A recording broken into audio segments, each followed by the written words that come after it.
পারবো। সেজন্য সন্তানকে, পরিবারকে জাহান্নাম থেকে বাঁচানো এটা কার দায়িত্ব? আপনার দায়িত্ব, আমার দায়িত্ব। এই দায়িত্ব আমরা পালন করি। আমরা তো সন্তানকে ভয় পাই, সন্তান না জানি আবার আমার উপর রেগে বসে, নাউজুবিল্লাহ। না, ভুল।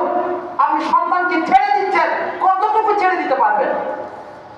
আল্লাহ বুসরি চমৎকার বলেছেন, আপনি নফস শয়তান, মানুষ শয়তান, বন্ধু শয়তান, এগুলো আপনি নফস শয়তানকে যত ছেড়ে দিবেন সে তত গুনাহ করতে থাকবে। আপনি তাকে ধীরে ধীরে বাধা দেন, আস্তে করে, সেই হঠাৎ কি আসবে বুঝে চলে আসবে। আবার আমরা অনেক সময় সন্তানকে সতর্ক করতে জানি, এমন ভাবে সতর্ক করি সন্তান আরো উল্টা হয়ে যাবে। না, সন্তানকে বোঝাতে হবে, স্ত্রীকে বোঝাতে হবে।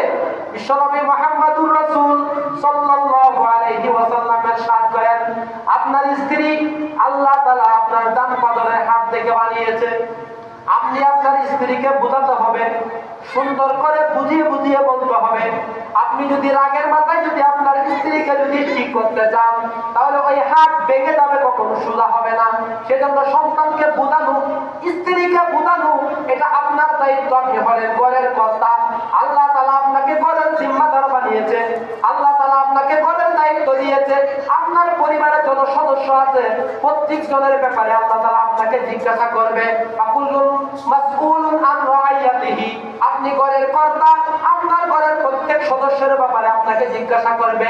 আপনি সমাজের চেয়ারম্যান, আপনি সমাজের সরদার, আপনার সমাজে যদি মানুষ যদি অসৎ পথে পরিচালিত হয়, কিয়ামতের দিন আল্লাহ আপনাকে জিজ্ঞাসা করবে।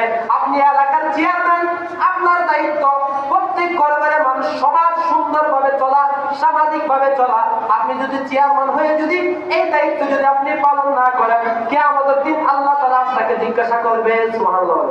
সেজন্য সন্তানের হক, আপনি সন্তানকে সৎ পথে পরিচালিত করবেন। সন্তানকে ছোট বয়স থেকে নামাজের তালিম দিবেন। এখন তো বললে রাগ করবেন, অনেক মানুষ নিজে ঠিক হয় না, সন্তানকে বুজুর্গ বানাতে চায়, আল্লাহর ওলি বানাতে চায়, নিজে নামাজ পড়ে না, সন্তানকে নামাজের আদেশ দেয়, নিজে অসৎ অভ্যাস ছাড়ে না, বিড়ি সিগারেট ছাড়ে না, সন্তানকে সর্বভদ্র বানাতে চায়। কখনো সম্ভব?